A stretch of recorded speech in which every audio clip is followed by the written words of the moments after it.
There are battles we all fight, not always with people, but deep inside. Fears that grip our hearts, silent attacks on our peace, and moments when we feel something has been taken from us.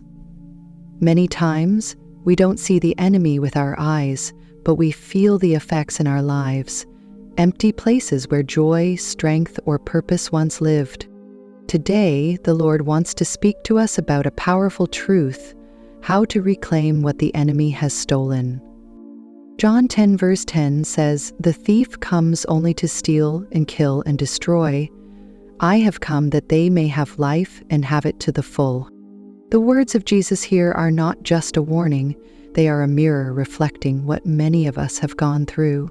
Some of us have felt the thief's touch. He has stolen our peace, our joy, our families, our dreams. We look around and see the ruins of what once was. But Jesus didn't stop at exposing the enemy's plan. He revealed his own mission. He came so that we might have life, abundant life, full life. This verse reminds us that spiritual warfare is not just about resisting evil, but also about reclaiming the blessings that have been taken. Satan tries to bring loss, but Jesus brings restoration. He doesn't just rescue us, he revives us. Think about it. The enemy's work is often silent. He doesn't always show up with a loud voice. Sometimes it's a quiet loss of passion, a slow breaking of relationships, a growing tiredness in our soul. That is spiritual warfare, invisible, yet deeply felt. But we are not helpless. Our weapons are not of this world. Prayer, the Word of God, and the authority in Jesus' name, they are our strength. We win not by fighting harder, but by surrendering more to Jesus and standing on His promises. If the enemy has stolen something from you, your joy, your peace, your fire for God, Jesus wants to give it back. He wants to restore you. Let's walk to the next scripture together. Joel 2 verse 25 says, "I will restore to you the years that the locust hath eaten." This is God's direct promise to His people. He saw the years they lost, the harvests destroyed, the seasons wasted, and He said, "I will restore, not maybe, not if, but I will." That is the heart of God. Sometimes the enemy doesn't just steal a day, he steals years. Some people have lost decades to addiction, depression, bitterness, or fear. But God says, even the years I will restore. This is not just repair. This is divine reversal. It means your past losses can still lead to a fruitful future. When we engage in spiritual warfare, we are not just fighting the present, we are reclaiming our future, and we are doing it by standing on God's unshakable promises. This kind of battle isn't with fists or shouting. It's fought by faith, by prayer, and by standing in the authority God gives. Spiritual strength is trusting that even when all seems lost, God is able to give it back, and not just give it back, but multiply it. Let's move forward in faith as we look into the next verse. Luke 10 verse 17 to 19 says, "The 70 returned with joy, saying, 'Lord, even the demons submit to us in your name.' He replied, 'I saw Satan fall like lightning from heaven. I have given you authority.'" This moment is powerful. The disciples were amazed, not just because they preached, but because darkness obeyed them. Jesus reminded them that this authority wasn't new. He had already seen Satan defeated in the heavens. He was showing them what we must believe. The authority over the enemy has already been given to us. When the enemy steals, he relies on fear and lies. But when a believer stands in their God-given authority, the enemy must let go. Jesus said, "I have given you authority, not just to survive the attack, but to overcome it, walk in victory, and reclaim what was lost." If you've been under attack, maybe in your thoughts, your family, your health, remember this: you're not fighting for victory, you're fighting from victory.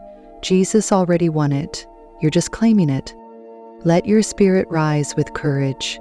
You're not alone, and you're not weak. You have the authority of heaven backing you. Now let's journey deeper.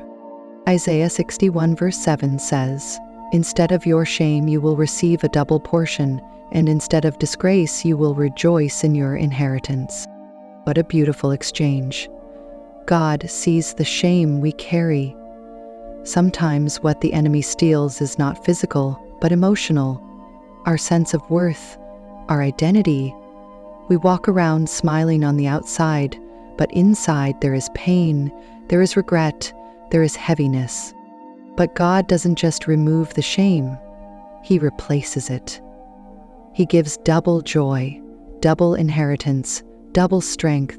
This is the way our God restores, not just to the old level, but more. He honors you where you were once humiliated. He lifts you where you were once downcast. In spiritual warfare, it's important to know this. God doesn't just fight for you, He rewards you.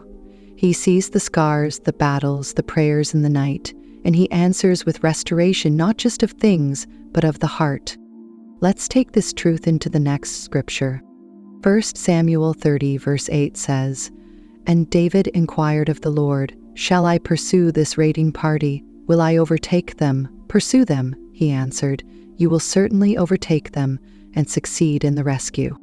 David had just returned to find his camp destroyed, his family taken, everything stolen.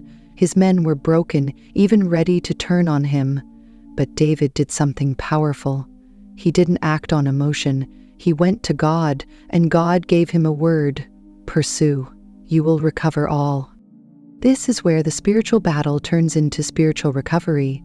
Many people stay in sorrow when things are lost, but God is saying, "Rise, pursue, you will recover." David obeyed, and just as God said, he recovered everything that was stolen: wives, children, goods, nothing was missing. This story is not just about David, it's about you. God is giving you permission not to cry forever, not to sit in defeat, but to rise and pursue what was lost with the strength of the Lord. And you will recover all. Throughout the Bible, we see stories of restoration and victory. One powerful example is Job. He lost everything: children, health, wealth.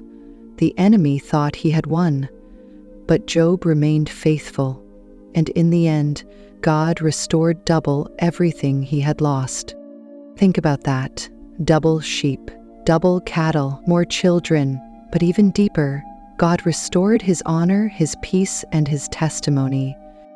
This is the heart of God, not just to rescue you from pain, but to bless you beyond your past.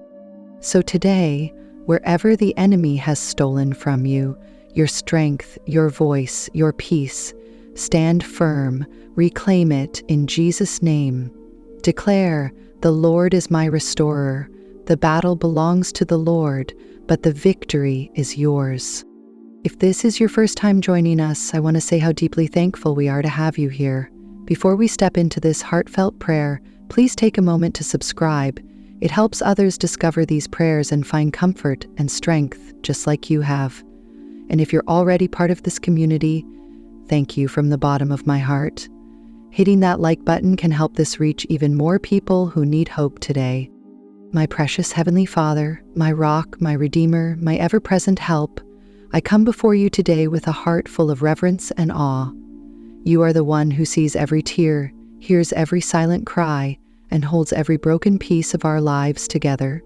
You are the faithful God who never leaves, never forgets, and never lets go. Thank you, Lord, for the breath in my lungs, for the peace in this moment, and for the chance to pray and connect with you once again. I come with humility, trusting that you are here, listening, moving, and ready to act on behalf of your children.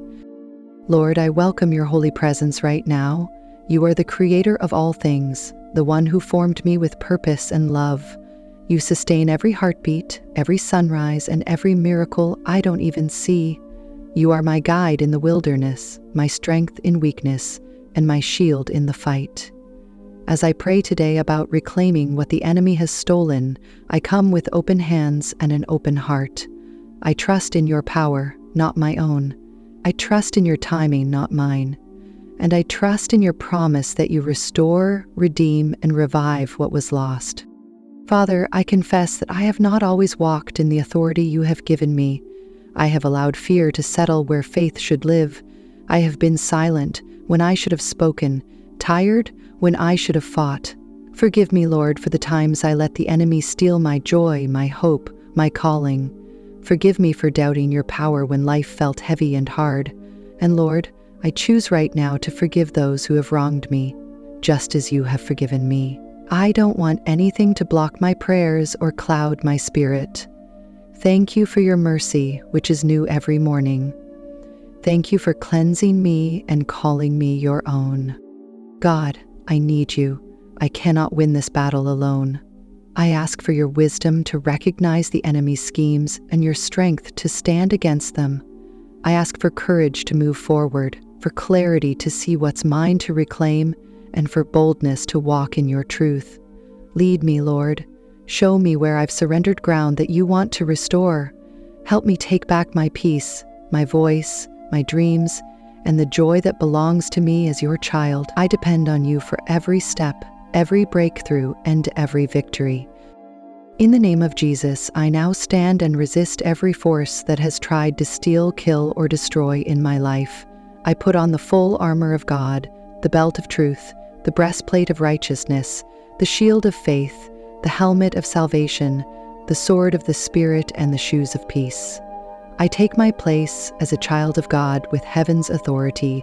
Every stronghold must break, every lie must be silenced, and every chain must fall in Jesus' mighty name. I declare that I am not a victim, I am victorious. I walk in truth, in power, and in divine protection. Lord, I lift up not just myself, but every family member, every friend, every person in the body of Christ who has suffered loss. I ask you to surround them with your love, strengthen their hearts, restore their hope, bring healing to their wounds and unity to their homes. May your Spirit move in every church, every community, and every broken place. Let revival flow, let reconciliation rise, and let us stand together in love and in truth, fighting for one another, praying for one another, and believing for one another. Right now, I speak healing over my life and over the lives of those I love. Healing in the mind, where fear and confusion have lived. Healing in the heart, where sorrow and disappointment settled. Healing in the body, where sickness has tried to take hold. I declare restoration in Jesus' name. I declare freedom, deliverance, and peace. What was lost will be found. What was broken will be made whole. What the enemy stole will be returned, pressed down, shaken together, and running over. I thank you, Lord, not just for what you've done, but for what you are doing right now. I praise you for the testimonies that are being written even in this moment. Thank you, Father. Thank you for hearing every word, every tear, every silent longing. I seal this prayer in the name above all names, Jesus Christ, my Savior and my King. I ask for your ongoing guidance, for continued peace, and for a deeper walk with you. I believe you've heard me, I believe you are working, and I believe I will see the fruit of this prayer in due time. Let your will be done, and let your name be glorified through it all. Amen. If this prayer touched you today, don't keep it hidden. Maybe there's someone you care about who's facing a silent battle, feeling like something valuable has been lost. Sharing this with them might be the very light they need. Just one click on the share button can spread hope, faith, and healing. Be the reason someone else finds their strength again today.